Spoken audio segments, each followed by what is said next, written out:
आवाज में रिसाउंड करने की माइक के सिस्टम में थोड़ा सा मैं कहना चाहूंगा कि आवाज थोड़ा अच्छा हो, इको ना हो। इको कौन करो। Hello, is it better? ठीक है, थैंक यू। माय बिजनेस साहब एंड आपका नाम हो गया रवीश आलम जी, एंड माय डीएसपी रूपाली सचो मोहित, and my PR of Giant and all students sitting over here. वैसे पुलिस का काम स्पीच देना होता नहीं, भाषण देना मेरा काम नहीं है, लेकिन ये मैं जरूर कहूंगा कि स्पीच देने में बोरिंग हो जाता है। इस जमाने में कोई किसी स्पीच नहीं सुनना चाहता। एआई के इस युग में, चैट जीपीटी की सेना में जो है कोई सुनना नहीं चाहता किसी को। बस सेकंडों में काम हो जाता है, इसमें ज्यादा स्मार्ट हो जाता है। Nobody has time to endure such kind of speeches, things. मैं जानता हूँ कि इसमें बहुत से लोग सोच रहे होंगे कभी खत्म हो जाए। ये सच है। मैं भी होता था स्टूडेंट की तरह, मैं भी सोच रहा स्पीच कर रहा हूँ। लेकिन मैं थोड़ा इसको इंटरेस्टिंग करना चाहूंगा आपको, भाषण की तरह नहीं, बल्कि थोड़ा इसको नाइस करने के लिए, थोड़ा पर्सनलाइज करने के लिए, और थोड़ा इसको आपको टच देने का प्रयास करूंगा, ताकि आपका मेंटल लेवल थोड़ा जो हल्का सा स्पीच से जो है कॉम्प्लेक्स होगा या थोड़ा दुखी सा होगा, वो एक थोड़ा मुस्कुराएगा, मैं समझता हूँ। I would like to make such kind of एकदम वेरी क्विक स्पीच। एक तो मैं ये कहना चाहूंगा कि कोई भी चीज टेकन फॉर ग्रांटेड नहीं लेनी चाहिए, और ये शासन की मंशा के अनुरूप हम लोग मिशन शक्ति के कार्यक्रम में, मिशन शक्ति 5 पे यहाँ पर एकत्रित है। ये आपका जो कॉलेज का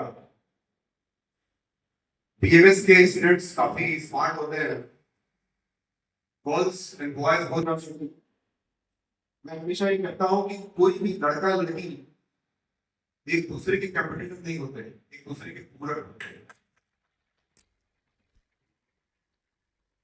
ये कहना कि लड़की बेटर है, लड़का बेटर है, लड़का नहीं बेटर है, लेकिन बेटर है, मैं इसको नहीं कहता, लेकिन इतना जरूर कहूंगा, क्योंकि मेरी एक बहन है और मैं जानता हूं कि मैं आईपीएस अफसर हूं। जब मैं पढ़ता था तो मेरी मेरी माता पिता मुझे पढ़ाते थे, तो मैं उस अपनी बहन को याद करता हूँ आज के दिन चलता है कि पार्शियलिटी घर में होती थी, और ये सच है और अभी भी होती है। कि मेरी बहन का वो कमिटमेंट मुझे हमेशा याद आता है, जब वो कहती है कि कहती थी कि मतलब भाई तुम लोग खा लो, पहले से बड़ी तुम लोग खा लो, बाद में मैं खा लूंगी अगर बचेगा।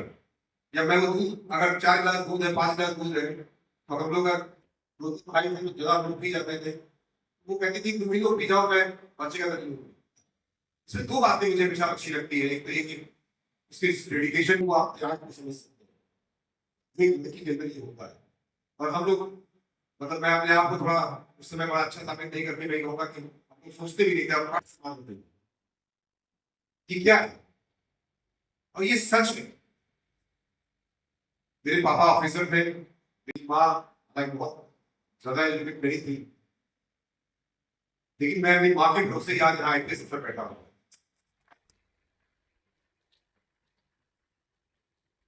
इंटरनेट बहुत आगे चल गया, स्मार्ट हो गया है, चैट जीपीटी है, whatever AI very much advanced.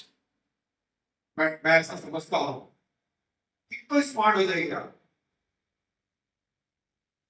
Internet बहुत एडवांस हो जाएगा, लड़कियां स्कूल छोड़ने चली जाती हैं, कॉलेज, कई लड़कियां मतलब स्टेप आउट कर लेती है अपने घर से, और फिर कहती मेरे माँ बाप मुझे परेशान कर।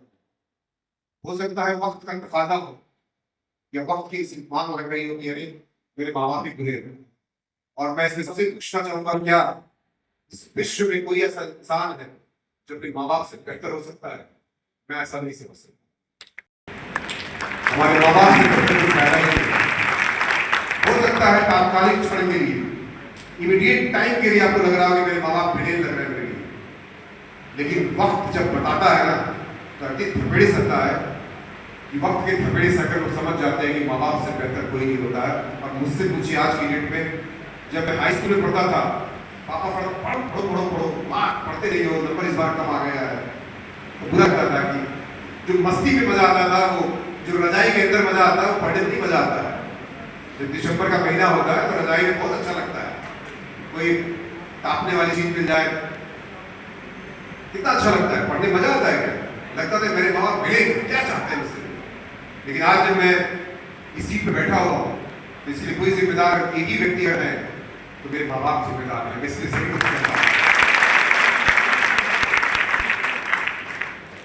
जितने लोग बैठे हुए जितने पढ़ने आए, अगर पेरेंट्स ना करें तो आप बिल्कुल नहीं आ सकते। इसलिए हमेशा ही समझिए कि चंद लम्हों के लिए, समय के लिए अगर लग रहा है कि आपके पेरेंट्स आपको अच्छे नहीं लगते, तो इससे बड़ी विडंबना क्या हो सकती है। मेरे ऑफिस में कुछ लोग आते हैं, कई पिता आते हैं, कई माँ आती है, कई फादर आते हैं, कहते हैं कि मेरा बेटा ही मुझे मार रहा है। माँ आती है कि मेरा बेटा मुझे कहता है हिस्सा दो, लेकिन मैं तुम्हें मार दूंगा। इससे बड़ा दुर्भाग्य क्या हो सकता है। और कौन सी मर्दानगी दिखाना अपनी माँ को मार के या अपनी किसी पत्नी को मार के। बहुत से लोग शराब पीते मजा आता है, जैसे कि शराब पी के जा रहे हैं या नशा कर रहे हैं, घर में ही चोरी कर लेते हैं, घर में ही अपनी माँ बाप को मारते हैं या अपने भाई बहन को मारते हैं या अपनी पत्नी को, अपनी बहन को। For what? What you want to prove yourself? मैं हमेशा कहता हूं कि तुम समझते हो तुमसे बेहतर कोई नहीं, तुमसे बेहतर कहने वाले, तुमसे बेहतर सुनने वाले हमेशा आते रहे हैं, आते रहेंगे। ये बात होती है। घमंड, बहुत लोगों ने घमंड देखा है। कोई छोटा सा पद पा जाता है, बहुत छोटा सा पद पा गया, बड़ा सा पद पा गया, घमंड में चूर हो जाता है। मैंने बहुत लोगों को देखा है, जैसे धरती पर पाँव नहीं पड़ता है, स्कॉर्पियो ले लिया, सफारी ले लिया, बड़ी सी गाड़ी ले लिया, दबा देंगे किसी को लगता है, थार ले लिया तो लगता है गुंडे हो गए। क्यों और व्हाट?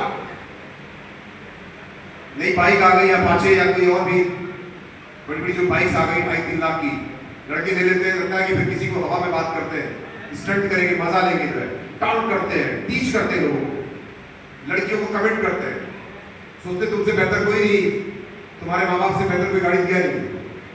समझो कि तुमको दिया किस लिए दिया है, कि डिजर्व करते हो कि नहीं डिजर्व करते हो, तुम्हारे संस्कारों से डिजर्व करते हो। संस्कार अगर अच्छे हैं परिवार में, तभी डिजर्व करते हो सोसाइटी की जिसको तुम्हें पाया जाएगा। मैं चाहता हूं गार्जियंस में ये चीज आनी चाहिए, लड़कियों के अंदर रहनी चाहिए, लड़कों के अंदर रहनी चाहिए कि स्वयं अपने माँ बाप को या माँ बाप अपने बच्चों को ये बताएं ये चीज गलत है बेटा, स्टंट मत करना, हेलमेट लगा के चलो, जीवन एक ही बार मिला है, there is no return in the life. इतना बुद्धिमान, इतने पढ़े लिखे आप लोग हैं।